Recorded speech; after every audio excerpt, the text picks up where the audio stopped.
Welcome to the Wellness Surge podcast with Dr. Adiola Oke.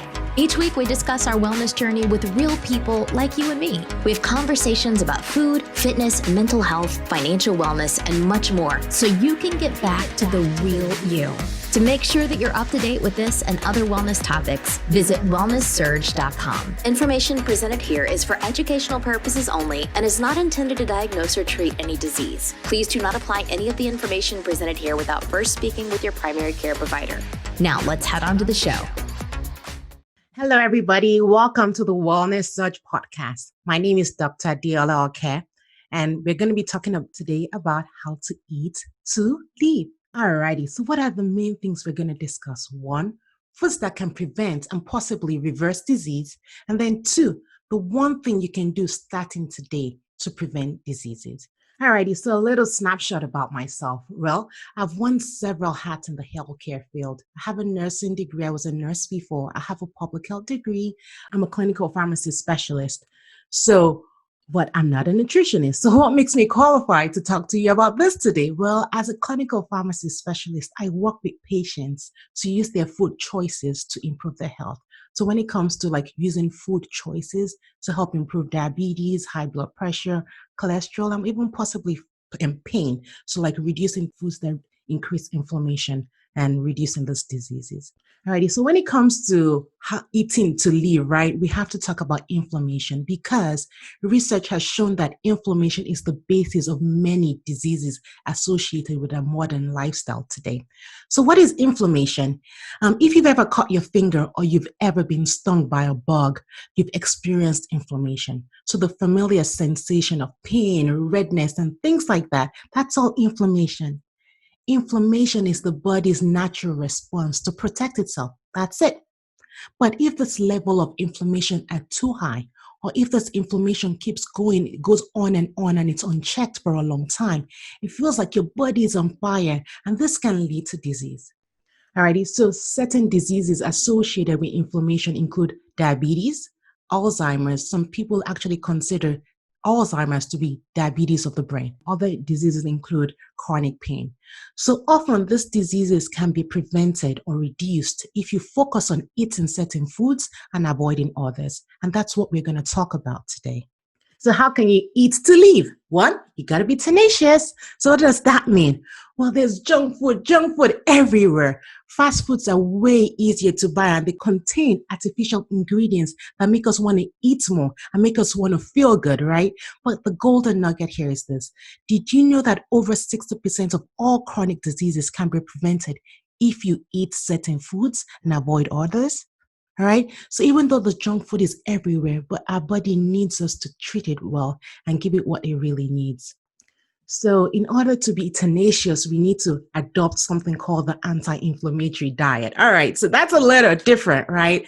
Well, this diet is not meant to help you lose weight. It is used to improve and support your health in other ways, which may eventually lead to weight loss. So it has so many benefits, and weight loss may be one of them. Alrighty, you may be thinking, I'm young, I'm beautiful. Why do I need to change? Well, guess what? Chronic diseases don't start in your old age. They start way when you're younger. So it just keeps building on each other. You need to start young now, right? And then so that eventually these things won't happen. You won't get this chronic disease. I know it's kind of hard to look so far ahead in the future, but your body will thank you for it. So I'm a pharmacist, right? And so that's my background. So when developing medications, most medications come from foods and plant-based products. So we know that in pharmacology, in order to prevent or treat a disease appropriately, you need multiple targeted approaches. And the same goes for the anti-inflammatory diet. We're not just going to do one thing, we're going to do several things to be able to benefit the body. So what is the anti-inflammatory diet? Well, it involves one, eating more fiber. So fiber lowers inflammation in your body. The good sources include your vegetables, your fruits, your oatmeal, really good. And if you don't usually eat a lot of fiber, you want to start to increase your fiber intake slowly so that it does not upset your stomach. All right? Because if you just give your body, boom, so much fiber at the same time, it can really do a number on your stomach. All right. So another is protein. Michael Pollan in his book Food Rules says, eat food in moderation and mostly plants. Okay. So when it comes to choosing protein, it's really good to choose most of your protein from plant-based proteins like your beans and your nuts and things like that, because they help reduce inflammation in your body. If you choose to eat seafood, try to choose wild caught fish as opposed to farm-raised fish. All right. So, because if you think about it, farm-raised products, right? What are they putting in? What are they feeding those fishes to make them really big? What are they putting in all that? But when it also comes to wild caught, you have to think about mercury and things like that. So everything in moderation. So try to eat at least 2 servings of fish of 3 to 4 ounces each weekly. All right.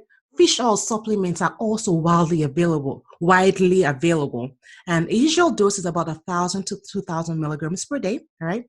And when you choose to eat red meat, eat it in moderation. No more than about 18 ounces of red meat per week. We also talked about Michael Pollan. He's a really smart guy. In his book, he talks about in his book called Food Rules, he talks about the fewer the feet, the better. So you also want to include lots of fruits and vegetables, right? Vegetables reduce inflammation. They also have tons of other benefits. When it comes to fruit, choose to eat the actual fruit as opposed to drinking the fruit juice. Because when you're drinking the fruit juice, you're only getting the sugar and you're not getting the fiber. An easy way to get in lots of fruits and vegetables is to make a vegetable fruit smoothie. So strive for a minimum of about 5 cups of fruits and vegetables each day. Most people can get by with 2 cups of fruit and about 2.5 cups of vegetable per day.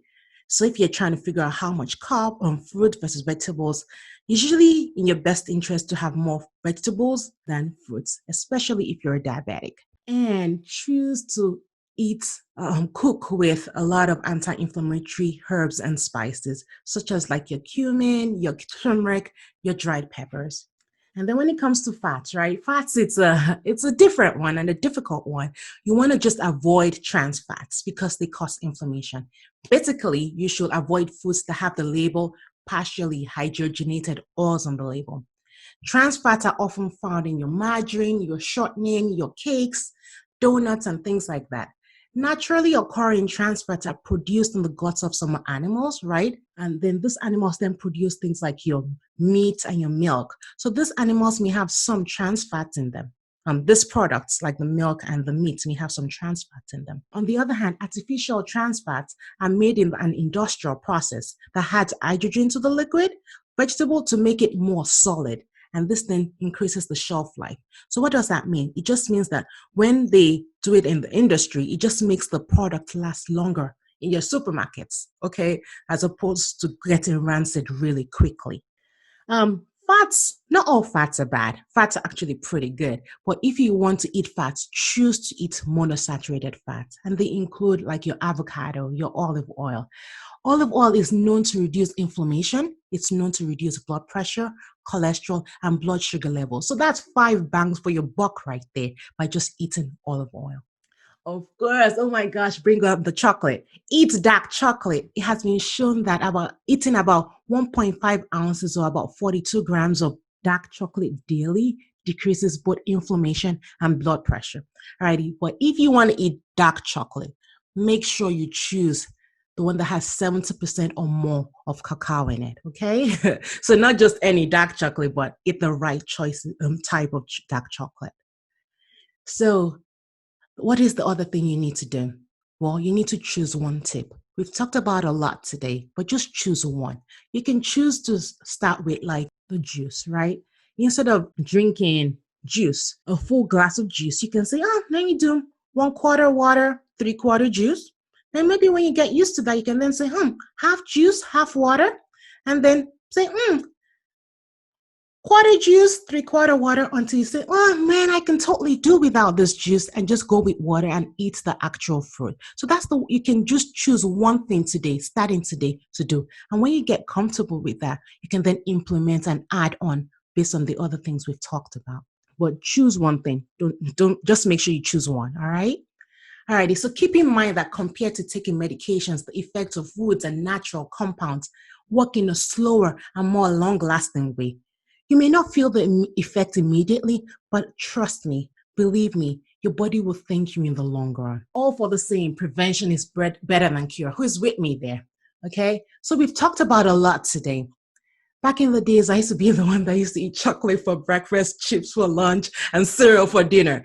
So if I've been able to make some of those changes, I'm not telling you I'm totally 100%, but I've been able to make a lot of changes in my diet. If I can do it, you can totally do it. All right. So if you want to ask any questions or have any concerns, you can always hit us up on our Facebook page on Wellness Search Family, or on Instagram at Wellness Search, or I've made things a little easy for you. If you go to my website, www.wellnesssearch.com, you can get a free anti-inflammatory cheat sheet.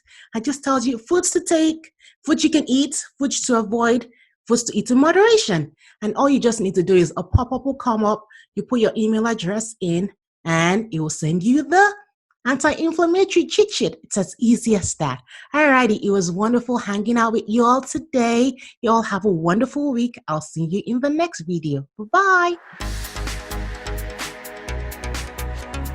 Join our Wellness Search Facebook community so that you can implement what we learned together. I am because you are. Thank you for listening and sharing your precious time with us. If you enjoyed the show, then follow us and subscribe on iTunes, YouTube, or any app that carries podcasts. Have an awesome week.